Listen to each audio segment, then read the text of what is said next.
Try this magic diet that we discovered from 2,000 years ago that's guaranteed to help you lose body fat. I'll get right back to that one. What I want to talk about first is the big ticket items.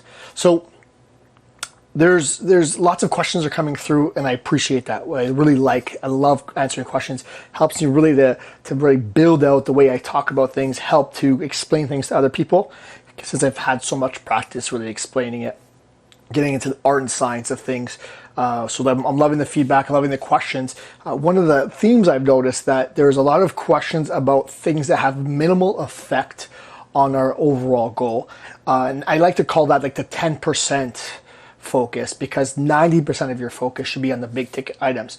Those are some of the details that I've mentioned in the Forget About It video and some of the other videos, that it's really those things that don't have as much of an effect to get us to our goal. They do make a difference. They make small differences, and I think if you were to tell me, Mauro, I'm going to be an Olympic beer pong competitor, then let's talk about carb cycling. Let's talk about what time of day you're eating carbs and all that stuff.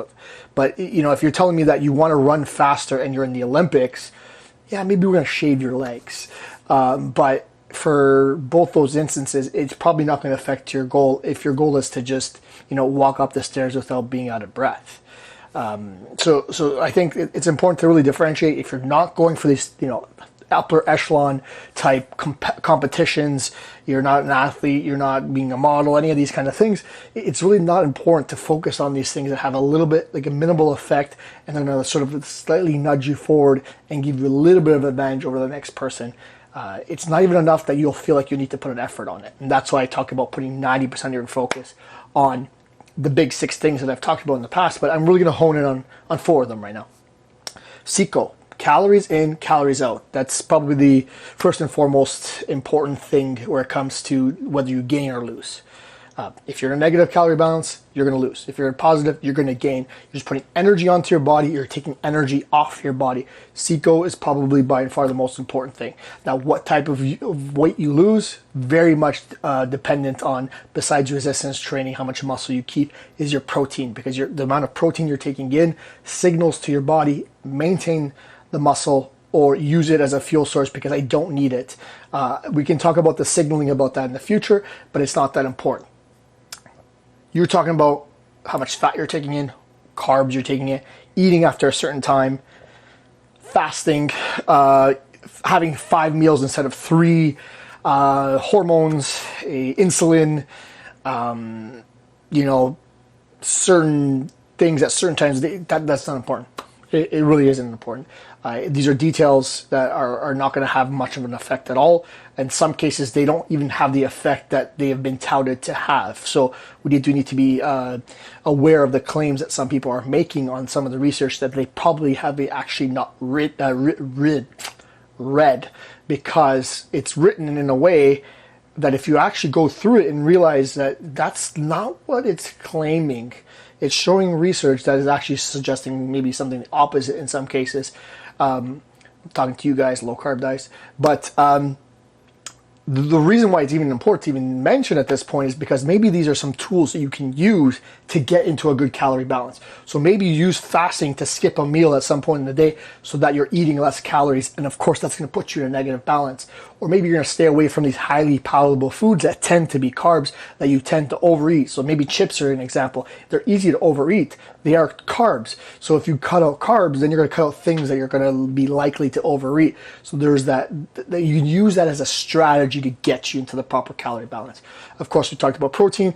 And then there's exercise. And I talk about cardio because cardio is good for your health. It's absolutely amazing for your health, good for your circulation, your heart, all that kind of stuff, your lungs. But it doesn't have as much an effect on your body composition as most people would expect.